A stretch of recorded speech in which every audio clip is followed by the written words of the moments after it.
Hey guys, haven't made a vlog in a while, and there was a topic that I kind of wanted to get into before and I never got around to it, so I thought I'd come back and do a vlog for this particular topic, and that is the topic of God and religion. I'll start off with a bit of my history. I was born into a Christian household.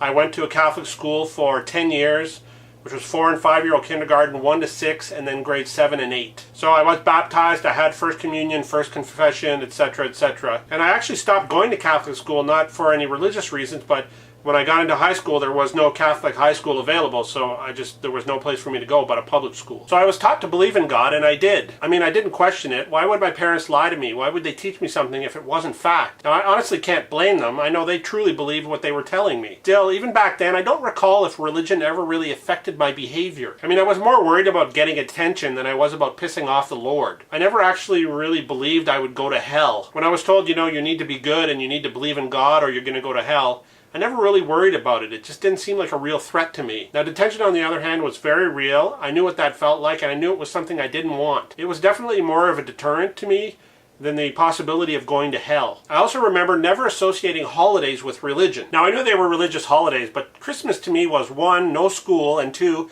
a giant bonanza of toys. The only thing I didn't like about Christmas was being forced to go to church on a morning when I knew I had a house full of new toys to play with. As far as Easter goes, it was a time for me to get chocolate. I mean, I knew it was a religious holiday, but I didn't pay it much mind, or at least it wasn't really important to me. Not as important as Easter cream eggs, anyway. I was a kid, and I thought like a kid. I also remember in school they would announce that there was a mass, there was going to be a mass in the gym.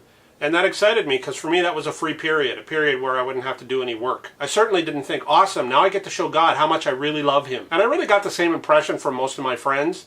Being out in the schoolyard, God didn't come up in conversations. When kids were mean to each other, we didn't say, you know, stop that, God wouldn't like that, none of that other stuff. You know, kids got into fights, and we did all the things that kids do, and religion really never came out in any conversations in the schoolyard. Outside of all of the religious activities I did at school, I didn't really think about religion at all. I was more interested in sports and bubblegum cards and those kinds of things. And when I got into grades 7 and 8, religion became more like family studies, or you know, how to be a better person or a good family person, and a lot of the indoctrination stuff had stopped by then. My theory is, or one of the theories I have on that is if you haven't convinced somebody by the time they're in grade 7, you're never going to. You know, kids are impressionable at a young age, and when they start thinking for themselves, you know, maybe it's time, like I said, either it's done or it isn't done, and it's not going to get done. So I talked about indoctrination, and I looked on the internet for some definitions, so here's 1 or 2 that I'll read to you. Indoctrination is the process of inculcating ideas, attitudes, cognitive strategies, or a professional methodology. It is often distinguished from education by the fact that the indoctrinated person is expected to not question or critically examine the doctrine that they have learned. So in other words, here's what you need to believe and how you need to think, and don't question it. In my opinion, it's a form of brainwashing. We're asking children to believe something that cannot be proved. I personally think that religion is dangerous, and I think children should be allowed to choose their own religion at an age when they're not only capable but mature enough to do so. We don't let our kids drink or drive or smoke until they're in their late teens, yet we fill their heads with ideas at an age when they're extremely impressionable and will listen to anything an adult says and generally believe it. What we really should be doing is teaching kids about all the different religions of the world, and then when they're 21 years old, give them the opportunity to choose one if they wish. Now, I'm willing to bet that the majority of them will just simply take a pass. So how did I become an atheist? If you haven't figured it out by now that I'm an atheist.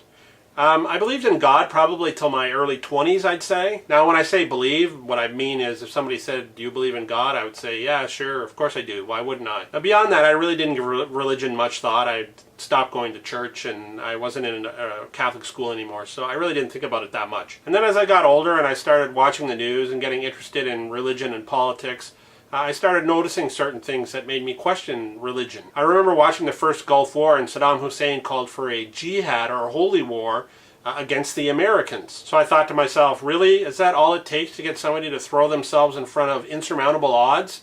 Just tell them that it's a holy war and people buy that? I just couldn't believe that you could convince somebody to kill themselves by saying that they need to do it for religious reasons. If somebody told me to run into a hail of bullets for God, I would say let God do it himself. Like the saying goes, there are no atheists in foxholes. So then as the internet grew and sites like YouTube grew, I started looking at videos and articles of more and more people debating religion. I was actually astonished that there were atheists, at least initially. I couldn't believe that there were people out there who didn't believe in at least some sort of God. And part of me was like, how could this be? I was told God existed. How could anybody not believe that? And then I started learning about all the other different religions of the world, and I had a few questions. The first one is, why are there so many religions in the world? And why have there been so many religions in the past? If you think about the fact that children are indoctrinated at a young age, the odds of them deciding in their, say, mid-20s to branch off and form their own religion, and then convince 1 million people to follow, well, they seem pretty slim to me. Now, everybody believes that their religion is the one true religion, but there's been several religions that have died out over the centuries. How do we know that one of those wasn't the one true religion? And that everybody in the world today is worshiping the wrong God, and consequently is in big, big trouble when they die. I also believe that all the people who believed in Thor did so as adamantly as people who believe in their own gods today. So how can you be 100% sure that the religion that you were born into is the one real religion? It occurred to me at that time that I was Catholic purely by chance. I was born into a Catholic home, so I became a Catholic. If I had been born into a Muslim home, I would have been a Muslim. It's not like I was presented with a choice when I was 15 years old, given all the information and told to pick one. So how could the religion that I was indoctrinated into be the one true religion? So I started asking these kinds of questions, and I couldn't really get any answers.